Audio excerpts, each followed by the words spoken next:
जिधर भी देखो हवस के जल्लाद बैठे हैं, संभाल कर रखो अपनी फूल सी बेटियों को, क्योंकि देश चलाने वाले बेऔलाद बैठे हैं, बेऔलाद। उन्नाव रेप केस, आरोपी कुलदीप कुमार सेंगर, बीजेपी का विधायक, पहला उदाहरण। दूसरा उदाहरण, आसिफा 8 साल की मासूम बच्ची, कठुआ जम्मू का केस, इसमें भी आरोपी बीजेपी के नेता पाए जाते हैं। शाहजहांपुर यूपी का केस, चिन्मयानंद स्वामी एक बेटी को ब्लैकमेल कर रहा था, निवस्त्र होकर उससे मालिश कराता था। कौन है वो आदमी? वो है पूर्व गृह राज्य मंत्री बीजेपी की सरकार का। एनसीआरबी की रिपोर्ट के मुताबिक हर 3 मिनट के अंदर देश के किसी न किसी राज्य में, किसी न किसी शहर में, किसी न किसी गांव में, बस्ती में, हर 3 मिनट में कोई ना कोई बच्ची, महिला, बुजुर्ग रेप का शिकार होती है। लेकिन दुर्भाग्यवश स्थिति ये है कि ना तो देश की महिला बाल विकास मंत्री के पास अपराधियों के खिलाफ कार्रवाई करने का समय है, ना पीड़िता के परिवार से मिलने का समय है, लेकिन उनके पास लाल किले में गीता प्रेरणा महोत्सव के अंदर फोटो खिंचवाने का समय है। उसी कड़ी में देश के प्रधानमंत्री जी के भी पास बड़े बड़े ने स्पोर्ट्स पर्सन हो या अभिनेता हो, उनके साथ फोटो खिंचाने का समय है, उनकी शादियां अटेंड करने का समय है, लेकिन देश की बेटियों पर हो रहे अत्याचार, उनकी सुरक्षा, उनकी जिम्मेदारियों को लेकर देश के प्रधानमंत्री के पास टाइम नहीं है।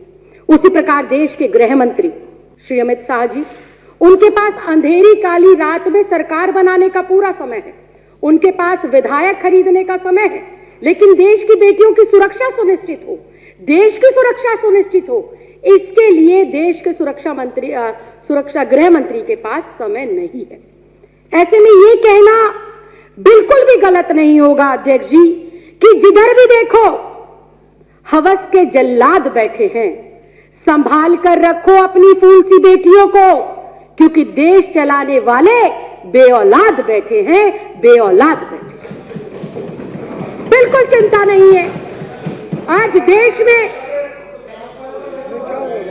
महिला सुरक्षा पे तो महिला सुरक्षा बेतुकी बातें हैं, महिला सुरक्षा बेतुकी बातें लगी आपको, बेटियों की सुरक्षा आपको बेतुकी बातें लगती है। अध्यक्ष जी, इनका शब्द निकलवाए, आप पहले कार्रवाई से बेतुका शब्द निकलवाएं।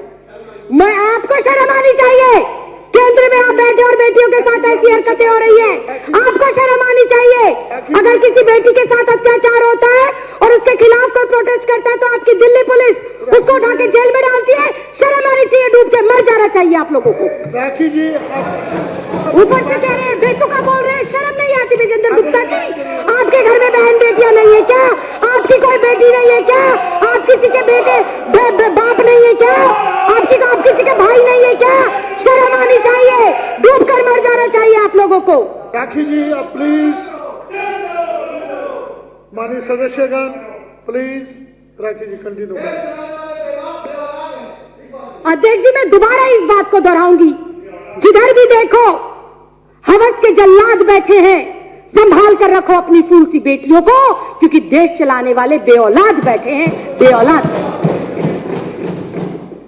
अध्यक्ष जी, आए दिन चाहे छोटी बच्ची हो, चाहे 27 साल की डॉक्टर हो, चाहे 56 साल की बुजुर्ग महिला हो, हर कोई हवस का शिकार बन रहा है, हर कोई रेप का शिकार बन रहा है। लेकिन सियासत में बैठे इन सियासतदानों को कोई फर्क ही नहीं पड़ता।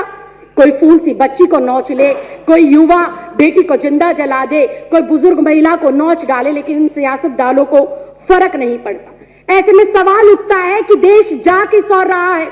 देश की ये 50% जो आबादी है, इसको सुरक्षा मिलेगी कैसे? ये बड़ा सवाल है। और अध्यक्ष जी, देश की इन बेटियों को, देश की इन महिलाओं को, देश की इस आधी आबादी को सुरक्षा जब मिलेगी जब केंद्र में बैठी हुई सरकार की मानसिकता बेटियों के सम्मान में हो, जब केंद्र में बैठी हुई सरकार की जो सोच है वो महिलाओं को सम्मान देने की हो। लेकिन आज अध्यक्ष जी, बड़े ही दुख के साथ कहना पड़ रहा है कि दुर्भाग्यवश देश की केंद्र में ऐसी सरकार बैठी है जो आए दिन महिलाओं पर हो रहे अत्याचार और कुकर्म में खुद लिप्त पाई जाती है। इसके मैं पुख्ता उदाहरण पेश करती हूं। आज इन सदन पटल के ऊपर उन्नाव रेप केस, आरोपी कुलदीप कुमार सेंगर, बीजेपी का विधायक, पहला उदाहरण। दूसरा उदाहरण, आसिफा 8 साल की मासूम बच्ची, कठुआ जम्मू का केस, इसमें भी आरोपी बीजेपी के नेता पाए जाते हैं। शाहजहांपुर यूपी का केस, चिन्मयानंद स्वामी एक बेटी को ब्लैकमेल कर रहा था, निवस्त्र होकर उससे मालिश कराता था। कौन है वो आदमी?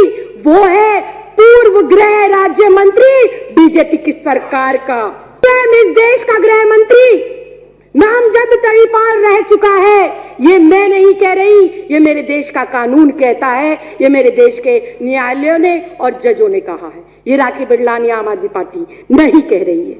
अध्यक्ष जी, ये इतना गंभीर मामला, देश की आधी आबादी आज बाहर निकलते हुए ये सोचती है कि मैं वापस आऊंगी या नहीं आऊंगी।